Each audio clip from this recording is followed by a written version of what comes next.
হরে কৃষ্ণ। সবাইকে জানাই শুভ সকাল। সকাল সকাল আবার একটা নতুন ব্লগ ভিডিও আপনাদের সামনে নিয়ে চলে আসলাম। আজ যেহেতু গানে যাওয়ার ব্যাপার আছে, মুর্শিদাবাদ আমি গানে যাব, তাই সকাল সকাল আমার কলকাতা বাড়িতে আমি এখন আছি। আমি আগের ভিডিওতে দেখিয়েছিলাম যে আমি সন্দেশখালিতে ছিলাম, আমার গ্রামের বাড়িতে। আবার এই সকাল সকাল আমার কলকাতার বাড়িতে, এখানে ঠাকুর ঘরে আমি আমার রাধা মাধব, গোপাল, ভোলানাথ এবং পাশেই আছে আমার মায়ের ছবি, আপনারা দেখতেই পাচ্ছেন। তাই একটু পুজো দিয়ে নিচ্ছি সকাল সকাল স্নান করে, তাই অনেকটা লেট হয়ে গেল। যেহেতু যেতে হবে আমাকে মুর্শিদাবাদ, সবাই আসার ব্যাপারে রয়েছে, স্টাফের যেসব আমার ভাইরা রয়েছে। বড়মশাই যে রেডি হচ্ছে, আমি তার একটু আগেই রেডি হয়ে গেছি। এই যে আমার মুখটাও একটু দেখিয়ে দিলাম আপনাদের সাথে। আর যেহেতু আমরা বেরোচ্ছি, আমার মামার মেয়ে আমাদের সাথেই এসছে, আমি আগের ভিডিওতে বলেছি। মামার মেয়ে, আমি সবার শেষে বেরোলাম গেটটা চাবি দিয়ে।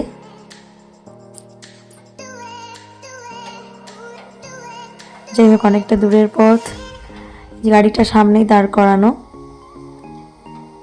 গাড়িতে সবাই মানে স্টাফের যে সকল আমার গানের দলের ভাইরা সবাই চলে এসছে।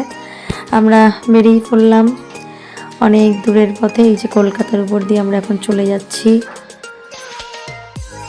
অনেকটা দূর যেতে হবে। সকাল সকাল একটু বেরোনোর চেষ্টা করলেও তবু অনেকটাই লেট হয়ে গেছে। মিনিমাম তখন 9টা বেজে গেছে। আমরা যখন কলকাতায় তখন 9টা বাজে, সকাল 9টা। আর 9টা বাজার কারণে প্রচণ্ড জ্যামের মুখেও পড়তে হলো। আকাশটা ভালোই মেঘলা মেঘলা করে আছে। জানি না প্রোগ্রামের ওখানে তো যাচ্ছি, কেমন কি ওখানকার ওয়েদার। এই যে সামনে দেখুন সায়েন্স সিটি, সায়েন্স সিটি আমরা পার করে চলে যাচ্ছি। সামনে মা ফ্লাইওভার। তবে মা ফ্লাইওভারে হাওড়া হুগলি গানে যেতে গেলে উঠতে হতো, যেহেতু আমি যাব বললাম আপনাদেরকে মুর্শিদাবাদ, তাই জন্যে মা ফ্লাইওভারের নিচ থেকেই আমরা চলে যাচ্ছি। সামনেই সল্টলেক স্টেডিয়াম এবং এটা আইটিসি সামনেই পড়বে। আপনারা যারা কলকাতায় আসেন রেগুলারিটি, বা যারা আসেন এমনি সবাই জানেন, মেট্রো স্টেশন বরুণ সেনগুপ্ত, তার পাশেই আইটিসি। এই যে একটু স্লো করলাম ভিডিওটা, সবাই চেনেন, তারপরেও বেশ সুন্দর লাগছিল ভিউটা, তাই সবার সাথে একটু এটাকে শেয়ার করে নিলাম। দেখতে বেশ ভালোই লাগছে, ওয়েদারটাও খুব মেঘলা মেঘলা, পরিবেশটা খুব স্নিগ্ধ পরিবেশ, মনোরম দৃশ্য।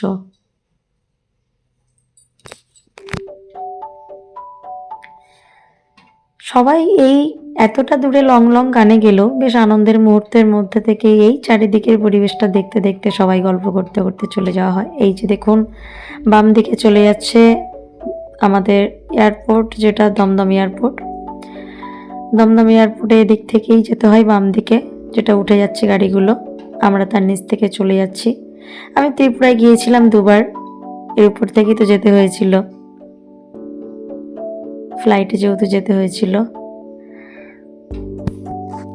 একটু জ্যাম আছে, এটা এয়ারপোর্টের মধ্যেই মনে হয় কাজ চলছে, যার জন্য এইগুলো দেখা যাচ্ছে। বেশ ভালো জ্যামটাও রয়েছে রাস্তায়, কিন্তু আকাশটা একটু আগে মেঘলা মেঘলা দেখলেও এখন কিন্তু পরিবেশটা দেখুন, মানে আকাশে এমন একটা টাইপের মেঘ হয়ে রয়েছে যেন সেই দুর্গাপুজো ফিল হচ্ছে কোথাও গিয়ে। খুব সুন্দর লাগছে দেখতে। একটু আগে প্রচণ্ড মেঘ করেছিল সকালে যখন বেরোচ্ছিলাম, তখন একটু হালকা ঝিরঝির করে বৃষ্টিও হচ্ছিল, কিন্তু এখন পরিবেশটা আবার যেন একটু অন্যরকম হয়ে গেল, চেঞ্জ হয়ে গেল। বেশ ভালোই লাগছে। গাড়ির ভিতরে সবাইকে একটু দেখালাম, আমার স্টাফের ভাইদেরকে, আর মামার মেয়ে পাশে বসেছিল, ওরাও একটু বেশ ভাবছে দিদি আমাদের ভিডিও করছে, ওরা একটু আনন্দ করছে, হাসাহাসি করছে। 4জন ভাই বসে আছে, মামার মেয়ে, আর সামনেই আমার হাজব্যান্ড, যিনি কিনা ড্রাইভও করছেন, আবার গানের কিবোর্ডটাও বাজাতে হয়, আমার সহশিল্পী হয়ে দুয়ারিটাও করতে হয়, অনেকটাই প্রেশার।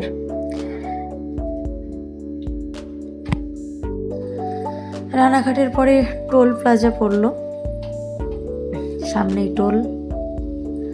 পার হলেই কিছুটা গিয়েই তো আপনারা সবাই জানেন মায়াপুর। আমি অবশ্য ভিডিওটা একটু কিছুটা কেটে কেটেই করেছি। সামনে মায়াপুর, এই যে বাম দিক থেকে এই হাইওয়ে, এইটা ধরেই তো মালদা, মুর্শিদাবাদ এগুলি যাওয়া যায়। আমি যাব যেহেতু মুর্শিদাবাদ, উত্তরবঙ্গে এইভাবেই চলে যাচ্ছে এই হাইওয়ে। আর এই দেখুন এই বাম দিকে মায়াপুর যাওয়ার রাস্তা।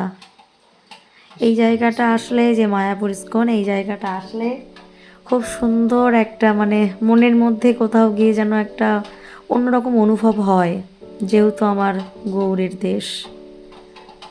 এই জায়গাটা আসলে কোথাও গিয়ে যেন মনটা মনে হয় যদি একবার ঘুরে আসতে পারতাম, কিন্তু এখন তো সম্ভব নয়, প্রোগ্রামে চলেছি। আবার রাস্তাটা আমরা পার হয়ে চলে গেলাম মায়াপুর বাম দিকে ফেলে। কত সুন্দর দেখুন মনোরম দৃশ্য, মানে মনেই হচ্ছে না যেটা বর্ষাকাল, এমন একটা আকাশ লাগছিল। প্রথমে সকালে যখন বেরিয়েছিলাম ভাবছিলাম বোধহয় বৃষ্টি হবে, কিন্তু দেখছি বৃষ্টি তো আর কোনো দিকে ওয়েদার নেই তেমন। দেখুন এই আমরা চলে এসেছি, আমরা গিয়েছিলাম মুর্শিদাবাদ পিলখানা। পাশে দেখুন এগুলো হচ্ছে পাট শাক, কত সুন্দর হয়ে রয়েছে গাছগুলো। আর সামনে যে বাইক নিয়ে যাচ্ছেন উনি আমাদেরকে মানে নিয়ে যেতে এসেছেন আর কি।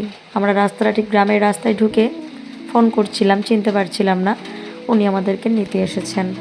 সামনে ইটভাটা এবং পাট, যেহেতু এখানে প্রচুর চাষ হয়, পাট চাষ হয়। কত সুন্দর মনোরম দৃশ্য। মুর্শিদাবাদ জেলায় আমরা চলে এসেছি পিলখানা। আমি আর বেশি ভিডিও করতে পারলাম না, সরাসরি একটু গানের ভিডিও আপনারা দেখুন।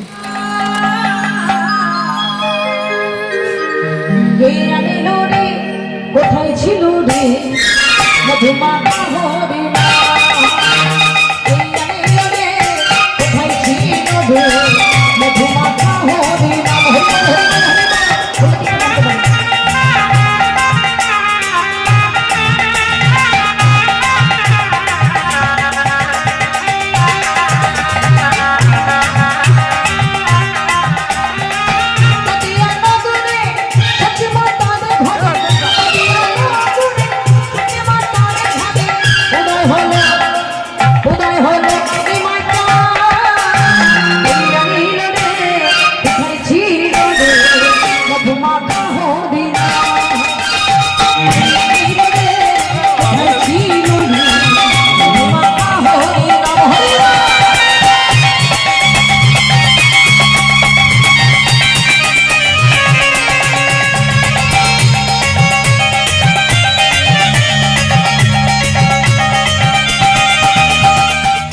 গান সেরে আমরা রাত্রেই বেরিয়ে পড়েছিলাম। রাত্রে আর ভিডিও করিনি, যেহেতু রাত্রে অন্ধকার, ভিডিও আর সেভাবে করিনি, বা শরীরটাও ভালো লাগছিল না।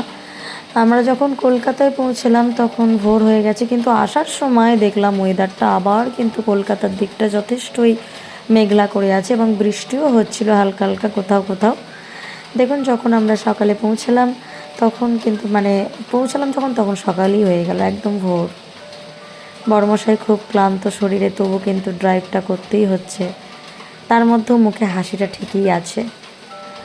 গেল এতটা ড্রাইভ করে, তার মধ্যে আমার সঙ্গে আবার গানে সহযোগিতা তো করতেই হলো। আবার নেমে এসে সেই আবার আমরা গাড়িতে বসলেও তবু তো একটু রিল্যাক্সে বসতেই পারি, কিন্তু ওনারা রিল্যাক্সটা হয় না, কষ্ট করে। তবুও তার মধ্যে আমি কোথাও গিয়ে মাঝে মধ্যে একটু ঘুমিয়েও পড়ছি, কিন্তু তার মধ্যেও উনি জেগে এতটা কষ্ট করে আসছেন। এই দেখুন আমরা এই যে পাটুলি পার হয়ে চলে যাচ্ছি। যাই হোক, সবাই ভালো থাকবেন। শুভ সকাল, সকাল দিয়েই শুরু করেছিলাম, সকালেই ব্লগটা শেষ করছি। সবাই ভালো থাকবেন, সুস্থ থাকবেন এবং পরের ভিডিওতে আবার সবার সাথে দেখা হচ্ছে। রাধে রাধে।